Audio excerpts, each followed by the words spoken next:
Dans cette vidéo, nous allons faire la présentation d'une pyramide qui est donc une figure géométrique trois-dimensionnelle triangulaire.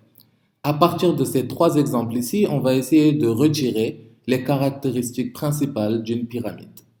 Donc on met nos lunettes d'observation et on voit que notre première pyramide a une base triangulaire, la deuxième pyramide une base rectangulaire, tandis que la troisième pyramide a une base hexagone, c'est-à-dire un quadrilatère à six côtés. Donc, on peut dire qu'en général, on a une base qui est un polygone lorsqu'on travaille avec les pyramides. Deuxième observation, on peut voir qu'il y a un sommet pour les trois pyramides en question, c'est-à-dire un point en commun qui rejoint tous les points de la base à ce sommet. Donc, pour l'instant, on peut faire deux conclusions sur les pyramides. Première conclusion, c'est qu'on a une base qui est un polygone. Et deuxième conclusion, on a un sommet en commun qui rejoint tous les points de notre polygone à ce sommet. Troisième et dernière révélation d'une pyramide, on peut remarquer qu'on a des faces latérales triangulaires. Donc voici ici dans la première pyramide, la première face triangulaire en rouge, voici la deuxième et voici la troisième face triangulaire ici. Donc pour une base triangulaire, on se retrouve avec trois faces latérales triangulaires. Quand on a une base rectangulaire, on a une première face rectangulaire ici, une deuxième ici, derrière elle, une troisième à gauche et une dernière ici à droite. Et donc on a ici quatre faces triangulaires latérales.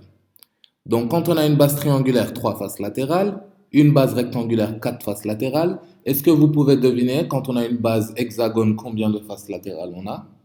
C'est bel et bien six faces latérales qui est équivalent donc au nombre de côtés dans le polygone de base. Donc en général, on a des faces latérales triangulaires dans une pyramide et le nombre de faces latérales correspond au nombre de côtés dans le polygone de base. Donc voici une brève description des pyramides qui ont donc une base qui est un polygone, un sommet en commun et des faces latérales ainsi formées. Donc quand on a une base triangulaire, une pyramide donc triangulaire ici avec une base qui est un triangle, on appelle ce genre de pyramide des tétraèdres.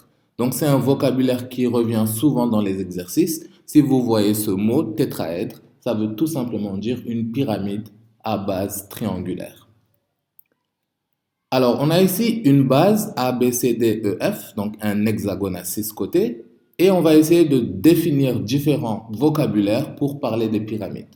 Donc ici A, B, C, D, E, F est le polygone de base qui forme donc la pyramide. On a aussi un sommet S ici.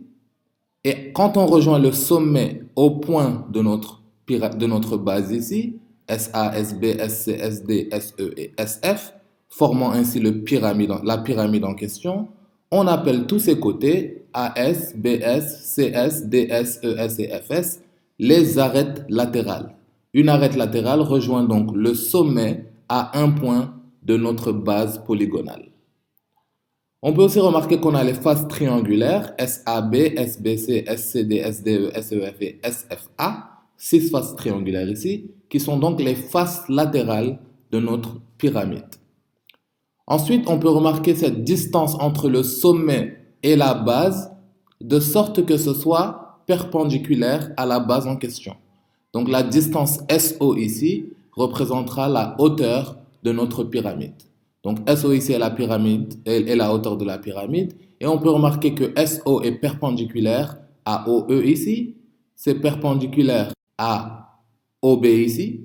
Et donc on aura des triangles rectangles qui seront formés par n'importe quel point de notre base. Le haut et le sommet de notre pyramide en question formeront des triangles rectangles ici.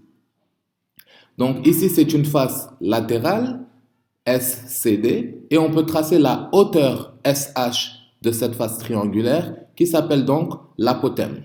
Donc SH ici est un apothème de la pyramide. Un apothème, c'est tout simplement une hauteur d'une de nos faces latérales. Donc cette distance SH sera très importante dans le futur pour pouvoir calculer l'aire latérale de notre pyramide en question. Donc c'est bien de connaître ce vocabulaire. SHC est un apothème. Donc voici de manière générale le vocabulaire généralisé pour parler d'une pyramide.